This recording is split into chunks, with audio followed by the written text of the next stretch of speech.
In this video, I'm going to show you how to grow wheatgrass, how to harvest it and how to juice it and drink it. I'll also be telling you why it can be great for your health and how it can help people with cancer. But first of all, you're probably going to have to do a bit of Googling to find out where you can buy these wheat seeds. These are two very small bags and you're going to need a lot more than this to keep a consistent harvest going if you want to drink it, say, for a month or so. But I'm using these two bags for an example. What I'm going to do is pour them into this esky full of water and let them soak there for the next 24 hours.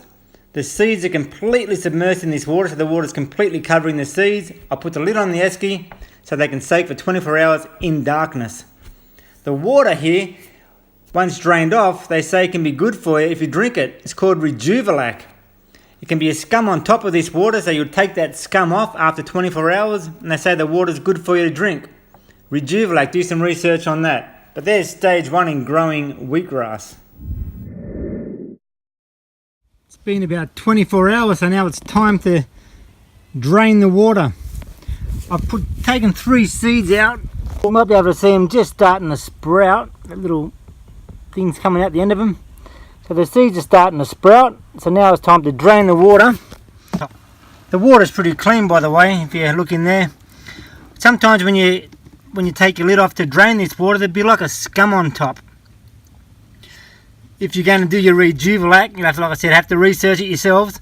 You've got to just take that scum off, and that water's supposed to be good for you. If you're going to do the Rejuvelac, you'd probably wash the seeds and then before you actually soak them so they're all clean and get all the dust off them. After you drain the water, let the seeds now, again another 24 hours in this esky to germinate again, to keep sprouting. So I'm going to put the lid back on, back in darkness, another 24 hours before I actually plant them. These are the trays I use when I do plant the wheatgrass. If you use like a bread tray there, just put newspaper on it to cover the holes, then just cover that with soil. So depending on, like I said, on how much you're going to grow is how many trays you're going to need. But to keep a consistent crop, you might need about 9 trays growing at one time. 3 with the sprouting seeds on the soil, 3 in the middle of growth, and 3 trays that you'll actually be cutting and juicing for that week. But again, it also depends on the size of the trays you're using. So that's basically stage 2 of how to grow wheatgrass. I've now taken the seeds from being in that esky for 24 hours. Well, way less than 24 hours actually, because it's summer, everything sprouts a lot quicker. So 24 hours probably in winter. You just have to look, as you see here, you can see the seeds have all started to sprout. So you can keep an eye on things yourself. Once they've sprouted to this level, time to start planting. I've got a lot of soil in these trays. I've looked at it and thought I probably don't need that much, overkill. I've probably got 70 mils, or what's that, 7 centimeters of soil. But all you really need in your depth of soil is probably 3 or 4 centimeters, or 30 or 40 mils.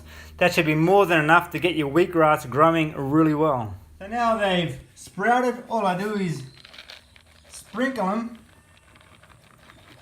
over the area. Spread them out a little bit, make sure they're all, doesn't matter if they're all lying on top of each other. Do a nice thick bed. Once you've done that, I use this type of concrete as trowel or rendering trowel, and I just press it down so it's kind of in the soil. Where you get your soil, like I said, you can either buy your soil or you're walking on soil every day. You want to dig a hole in your backyard, get some soil from there. Soil shouldn't be dear. Shouldn't cost you money. It's right there if you need it. What I found is though, if you put a topsoil in with this mix, it can change the taste of the wheatgrass. I found using a topsoil makes it a lot sweeter. That's been my little secret to growing wheatgrass. So that's it. Now I'm going to water that. Completely make sure all this soil is completely wet, soaks right through with a quick water. Then I'm going to leave it in darkness again for 4 more days. decided to plant under a porch so they're not in direct sunlight all day. Helps them grow a lot easier, I found. So what have I got here?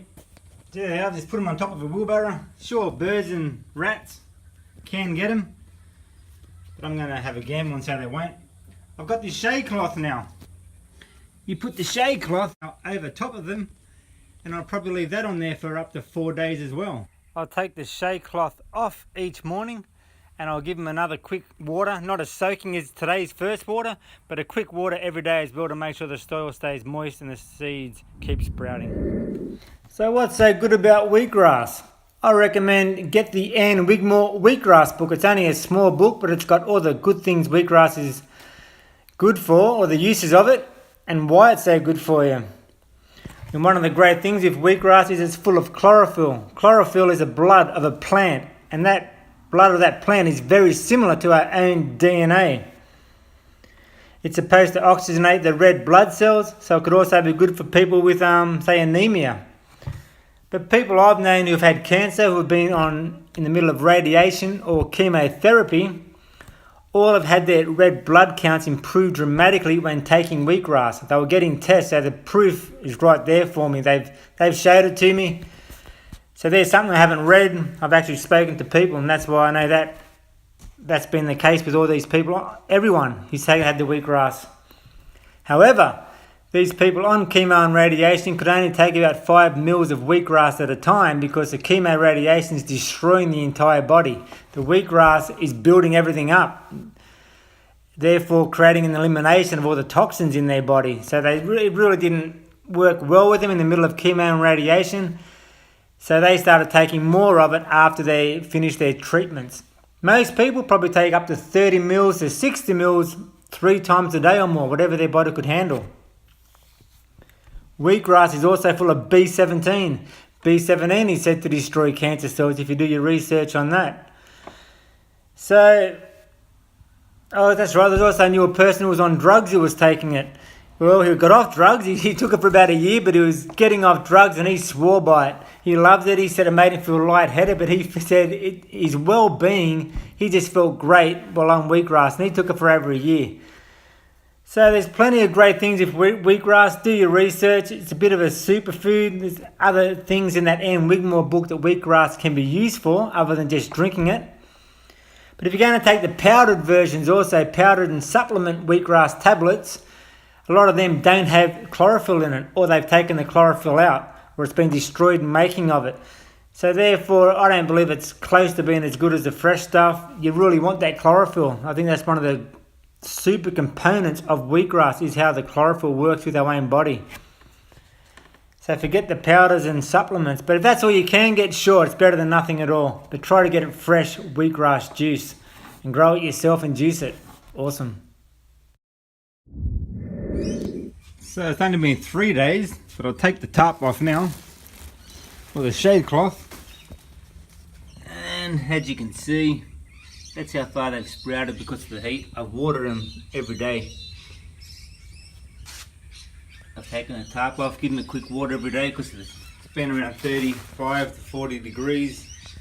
That's why they've grown so quick. And now I'll give them a quick water every day as well. Probably every morning I'll do it.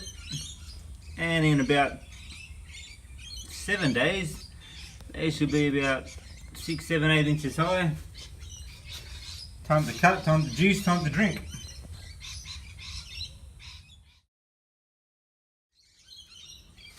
Well, this is how the wheatgrass is looking after 4 days of being out in the sun. You can see lots of droplets on the top early in the morning of all the blades of grass. Pretty cool. It's the best time to probably cut it and juice it when it's like this first thing in the morning. But I'm going to let this go for another 2 more days before I cut it so I get the most juices I can. But you could juice it at that stage, but another 2 days I reckon we'll be back to juice.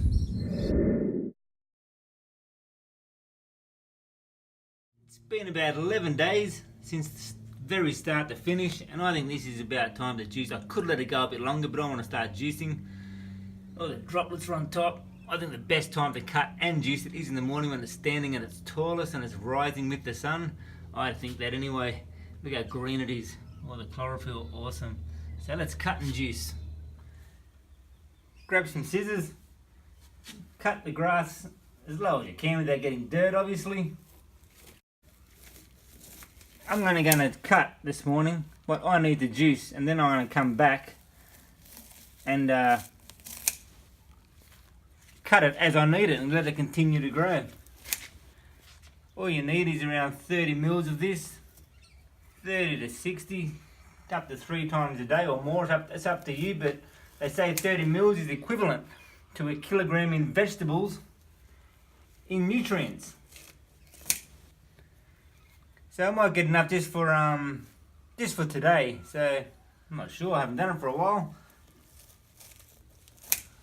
This will grow twice, but the first cutting's always the best. I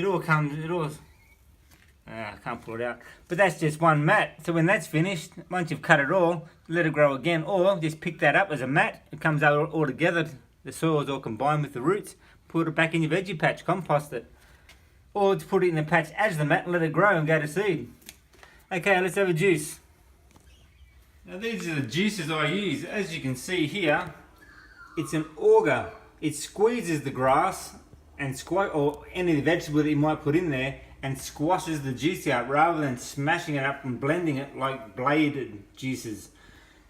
So that's the name of this one if you want to Google. These are all about, at least 15 years old.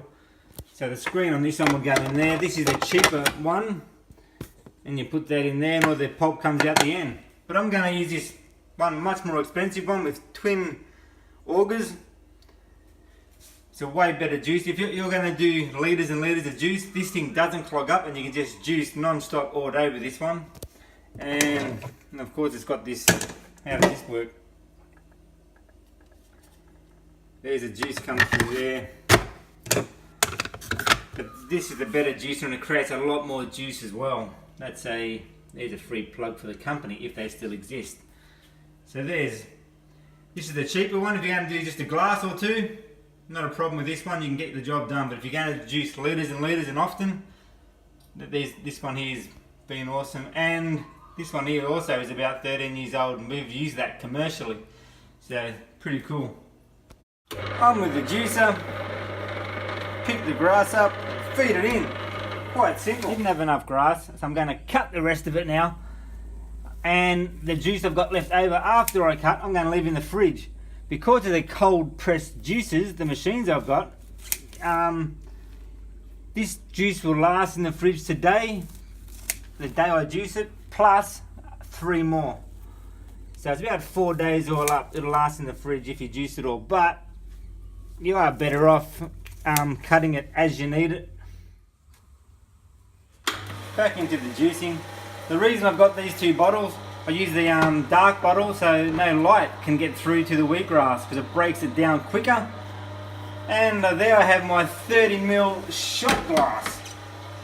So let's just throw all this in now and get it done.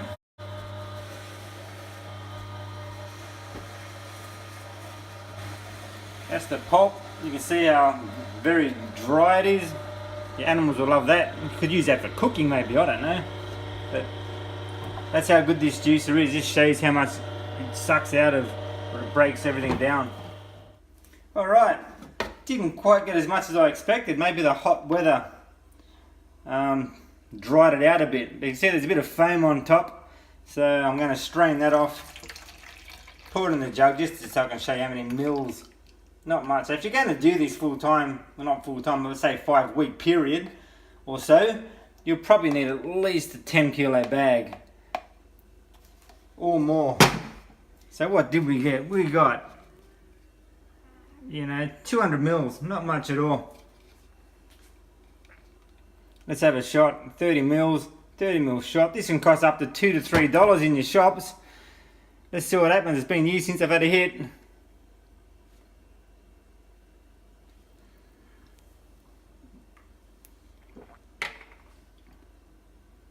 It's not that bad. Probably tastes like grass, smells when you mow it. made a good batch. So there you have it. That's wheatgrass.